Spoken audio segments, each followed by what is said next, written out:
வணக்கம். டூ வீலரில் வர்றவங்களெல்லாம் கையை காலை கட்டி போட்டுட்டு ஒரு கொள்ளை சம்பவம் எப்படி நடந்துச்சு, எந்த விதமான தகவலும் இல்லாத நேரத்தில் ஒரே ஒரு ஃபிங்கர் பிரிண்ட் கிடச்சிச்சு அப்படிங்கிறதோட நேற்று நிறுத்தியிருந்தோம். இன்றைக்கு அதை தொடருவோம்.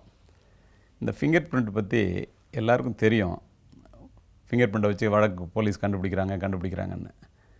அது எப்படி கண்டுபிடிக்கிறாங்கங்கிறத நீங்கள் தெரிஞ்சுக்கணும். No two fingerprints are identical unless it is taken from the same finger of the same person. ஒரு மனிதனுடைய ஒரே விரலிருந்து 2 தடவை ரேகை எடுத்தால் மட்டும்தான் அது ஒரே மாதிரி இருக்கும் ஒழிய, உலகத்தில் எந்த மனிதர்களினுடைய ஃபிங்கர் பிரிண்ட்டும் ஒருத்தரோட ஒருத்தர் ஒன்றா போகாது.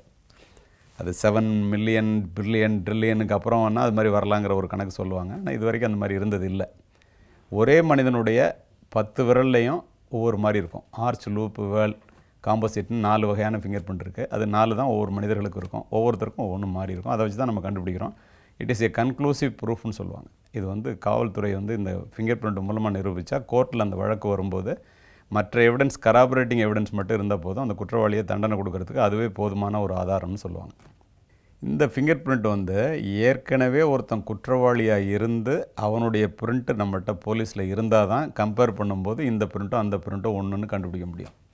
ஆனால் அந்த குற்றவாளி இது வரைக்கும் போலீஸ்லேயே மாட்டலைன்னா அந்த பிரிண்ட்டு எவனையாவது சந்தேகப்படுறவனை அழைச்சிட்டு விசாரித்து கம்பேர் பண்ணி பார்க்கும்போது ஒத்து வந்தால் உபயோகமாக இருக்க முடியும். வேறு ஒரு உபயோகமாக அதனால் இருக்காது. இது இப்படியே நாட்கள் கடந்து போயிட்டே இருக்குது. இதை நாங்கள் ஃபிங்கர் பிரிண்ட் எக்ஸ்பர்ட்டுக்கு அனுப்பிச்சிட்டோம். ஃபிங்கர் பிரிண்ட்டை டெஸ்ட் பண்ணி பார்த்துட்டு தமிழ்நாடு பூரா பார்த்துட்டு இந்த மாதிரி பிரிண்ட்டுங்க எங்கே இல்லை சார்னு சொல்கிறாங்க.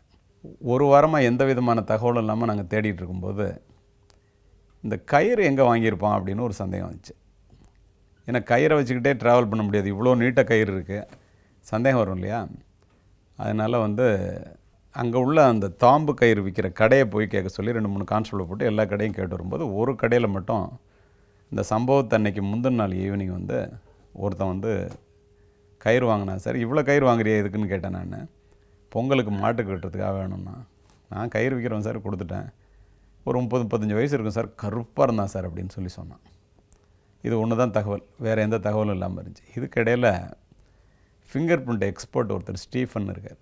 அவர் என்கிட்ட தொலைபேசியில் தொடர்பு கொண்டு, சார் இப்போது ஒருத்தனை சந்தேக கேஸில், அப்போல்லாம் இந்த ப்ரிவென்டிவ் அரெஸ்ட் உண்டு 41, அதில் யாராவது சந்தேகப்படுற மாதிரி இருந்தால் அவங்க ராத்திரியில் கொண்டு வந்து அவங்கள ஃபிங்கர் பிரிண்ட் எடுத்து அட்ரஸை நோட் பண்ணிக்கிட்டு அவங்கள ஒரு வழக்கு போட்டு கோர்ட்டுக்கு அனுப்புவாங்க. அந்த ஃபிங்கர் பிரிண்ட் அனுப்பிச்சி விட்டு அவனுக்கு வேறு ஒன்றும் அவன் குற்றத்து வழக்கில் ஈடுபடுறதுக்கு வாய்ப்புகள் இல்லை, இல்லை அவனுக்கு ஒன்றும் கேஸ் இல்லைன்னு சொன்னால் உடனே ஆக்ஷன் ட்ராப் பண்ணி அவனை விட்டுருவாங்க. இப்போ அது போடுறதில்ல. அதை மாதிரி நாகர்கோவில் பக்கத்தில் களியக்காவிலைன்னு சொல்லி ஒரு ஊர் இருக்குது சார். அந்த ஊரில் உள்ள ஒருத்தனை போலீஸில் பிடிச்சிருக்காங்க சார். அவன் பிரிண்ட்டை கம்பேரிசனுக்கு அந்த டிஸ்ட்ரிக்ட்டுக்கு அனுப்பும்போது நான் இந்த பிரிண்ட்டை எல்லா டிஸ்ட்ரிக்ட்லேயும் கொடுத்து வச்சதுனால ஒருத்தனோட கம்பேர் ஆகுது சார், உங்களுக்கு அக்யூஸ் தெரியறதுக்கு வாய்ப்பு இருக்குது, நீங்கள் அதில் விருமாண்டின்னு பேர் இருக்குது சார் அப்படின்னு சொன்னார். மிகப்பெரிய ஆச்சரியம். இந்த மாதிரி ஒரு மோட்டர் சைக்கிளில் ஒரு பிரிண்ட் இருக்குமான்னு பார்த்து அந்த ஒரே ஒரு தம்ப் இம்ப்ரெஷனை மட்டும் எடுத்து அதை கொடுத்து அஃபென்ஸுக்கு அப்புறம் ஒருத்தன் மாட்டி அதில் கம்பேரிசன் நடந்து அவன் யாருன்னு தெரியுது அப்படின்னா ரொம்ப மகிழ்ச்சியாக இருந்துச்சு. உடனே டீம் அழைச்சிக்கிட்டு களியக்காவிலை போகலாம் அப்படின்னு சொல்லிட்டு அங்கே போனால் அவனை ரிலீஸ் பண்ணிட்டாங்க. அவங்களுக்கு ஒன்றும் அஃபென்ஸ் இல்லைன்னு ஒன்று. சரி, அவன் பேர் விருமாண்டின்னு இருக்குது, ஊர் களியக்காவிலைன்னு இருக்குது. களியக்காவிலைங்கிறது உங்களுக்கு தெரியும், கேரளாவுக்கும் தமிழ்நாட்டுக்கும் உள்ள பார்டர், நாகர்கோவில் தாண்டி போகணும். அங்கே போய் விசாரிக்கிறதுக்கு நாங்கள் ஒரு இடத்துல தங்கிட்டு 2 காவலர்களை மஃப்டியில் அனுப்பிச்சு போய் விசாரிங்க அப்படின்னு சொன்னால், போய் விசாரித்தவங்க எல்லாருமே சார் ஊரில் பாதி பேருக்கு விருமாண்டின்னு பேர் இருக்குது சார், எந்த விருமாண்டின்னு தெரியாமல் பிடிக்க முடியாது, உண்மையான குற்றவாளியை நம்ம தேடுறோன்னு தெரிஞ்சால் அப்ஸ்காண்ட் ஆகிடுவான், இவ்வளோ முயற்சி பண்ணி வீணாக போயிடும். அப்படியே ஒரு நாள் பூரா விசாரிச்சுட்டு இருக்கும்போது ஒருத்தன் மட்டும் ஒரு பத்திரம் ரெஜிஸ்டர் பண்ணியிருக்கான் சார் நேற்று, அவன் பேர் விருமாண்டின்னு சொன்னாங்க.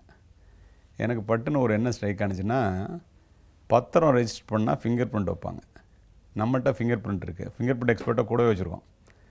இந்த ஃபிங்கர் பிரிண்ட்டையும் அந்த பத்திரத்தில் இருக்கிற ஃபிங்கர் பிரிண்ட்டையும் அந்த போலீஸ் ஸ்டேஷனில் எடுத்த ஃபிங்கர் பிரிண்ட்டையும் பைக்கிலேருந்து டெவலப் பண்ணி எடுத்தது, போலீஸ் ஸ்டேஷனில் ப்ரிவென்டிவ் அரெஸ்ட் பண்ணும்போது எடுத்தது, பத்திரத்தில் இருக்கிறது, இது 3ஐயும் கம்பேர் பண்ணி பார்த்தாக்க டெஃபினட்டாக நமக்கு இவனாக இருந்தால் தெரியும், இல்லைன்னா எலிமினேட் பண்ணலாம் அப்படின்ட்டு அடுத்த நாள் காலையில் பத்திரம் ரெஜிஸ்டர் ஆஃபீஸ் போய் இதை கேட்டால் அவங்க முதல்ல தரமாட்டேன்ட்டாங்க. அப்புறம் நாங்கள் போலீஸுங்க இன்வெஸ்டிகேஷனுக்காக வந்திருக்கோன்னு அவங்க ஒரு lady registrar, she is kind enough to cooperate, அதை கொடுத்த உடனே அதை கம்பேர் பண்ணி பார்த்த உடனே என்கிட்ட வந்து கை கொடுத்தாரு ஒரு ஃபிங்கர் பிரிண்ட் எக்ஸ்பர்ட். அவன் தான் சார்ன்ட்டார்.